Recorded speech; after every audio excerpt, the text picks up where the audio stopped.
అల్లూరి సీతారామరాజు.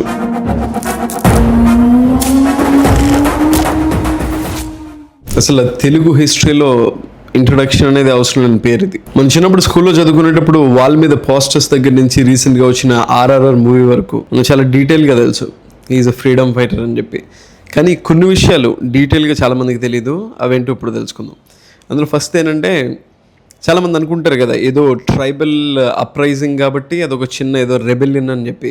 కానీ కాదు. అల్లూరి సీతారామరాజు చేసిన తిరుగుబాటు చాలా నోటబుల్ ఇన్సిడెంట్ మద్రాస్ ప్రెసిడెన్సీలో. 1922లో చింతపల్లి పోలీస్ స్టేషన్ మీద అల్లూరి సీతారామరాజుకి అటాక్ లాంచ్ చేశారు. అండ్ ఇన్సిడెంట్ ఇంకా ఎస్కలేట్ అవ్వడానికి ఇంకొక రీజన్ ఏంటంటే, ఒక పోలీస్ ఆఫీసర్ చనిపోయిన విషయంలో అల్లూరి సీతారామరాజు హ్యాండ్ ఒకటి ఉంటుంది. అప్పుడు ఈ హెడేక్ ఇంకా రోజు రోజుకి పెరుగుకుంటూ వెళ్తుంది. అసలు we need to stop him at any cost.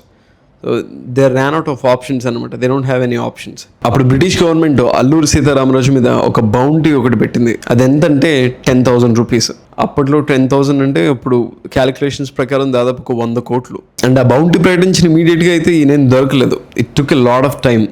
Multiple search operations, చాలామందికి బ్రైబరీస్ ఇవ్వడం, అదైన తర్వాత వాళ్ళ సొంత మనుషులను కొంతమంది కొనడానికి ట్రై చేయడం. సో గవర్నమెంట్ చేయాల్సిన అన్ని అటెంప్ట్స్ చేసింది. మీరు ఇక్కడ ఒకటి గమనించారా? ఏదో మారుమూల ప్రాంతాల్లో జస్ట్ ఒక ట్రైబల్స్ ఇంత పెద్ద హెడాక్గా మారడం అనేది వెరీ రేర్. అండ్ నెక్స్ట్ దానికి ఒక సాలిడ్ రీజన్ ఉంది. అదేంటంటే మద్రాస్ ఫారెస్ట్ యాక్ట్ 1882. దీంతో వచ్చిన ఇష్యూ ఏంటంటే, ఈ ట్రైబల్ పీపుల్ ఎవరైతే ఉంటారో వాళ్ళకి ఫారెస్ట్లో ఉన్న రీసోర్సెస్ కానీ, అంటే వుడ్స్ కానీ, లేకపోతే అక్కడ దొరికి ఏదైనా సరే అది గవర్నమెంట్ అండర్లోకి వెళ్తుంది అనమాట. వీళ్ళకి యాక్సెస్ అనేది లేదు. వాళ్ళు ఇక్కడికి వచ్చి వీళ్ళ మీద పెత్తనం చలాయించడం ఏంటని చెప్పి వీళ్ళ అభిప్రాయం. సో అది ఆబ్వియస్లీ మనందరికీ తెలిసిందే. సో అది marking a major issue. So ఈ హోల్ పర్పస్ ఆఫ్ అప్రైజింగ్ అంతా దాని గురించే మొదలైంది. ఫైనల్గా అల్లూరి సీతారామరాజుని ఆపడానికి వాళ్ళకున్న ఫైనల్ ఆప్షన్ ఏంటంటే, ఫుల్ ఫోర్స్ని అక్కడ డిప్లాయ్ చేయడం. ఇక్కడ బ్రిటిష్ తీసుకున్న డెసిషన్ ఏదైతే ఉందో, ట్రూప్స్ని అక్కడ డిప్లాయ్ చేయడం అనేది అదొక హైలైటర్ అనమాట.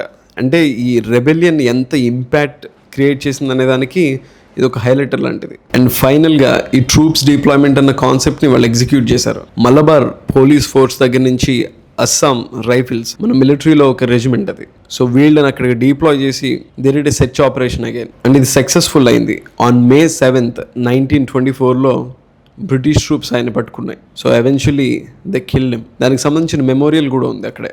And July 4th state government దాన్ని అఫీషియల్గా సెలబ్రేట్ కూడా చేస్తుంది. అండ్ రీసెంట్గా ఏపీ స్టేట్ గవర్నమెంట్ చేసిన ఇంకొక మంచి పని ఏంటంటే, వైజాగ్లో కన్స్ట్రక్ట్ అవ్వబోతున్న భోగాపురం ఇంటర్నేషనల్ ఎయిర్పోర్ట్కి అల్లూరి సీతారామరాజు ఎయిర్పోర్ట్ అని చెప్పి రీనేమ్ చేశారు. ఈ విషయాన్ని సీఎం CBN అలాగే ఏవియేషన్ మినిస్టర్ రామ్మోహన్ నాయుడు సైమల్టేనియస్గా అనౌన్స్ చేశారు. నిజానికి ఇది ఒక మంచి డెసిషన్. ఎందుకంటే ఎప్పుడైనా ఏదైనా నాటబుల్ కీ ఇన్ఫ్రాస్ట్రక్చర్స్కి ఫ్రీడమ్ ఫైటర్స్ నేమ్స్ పెడితే వాళ్ళు చేసిన సాక్రిఫైస్కి ఒక రివార్డ్ లాంటిది.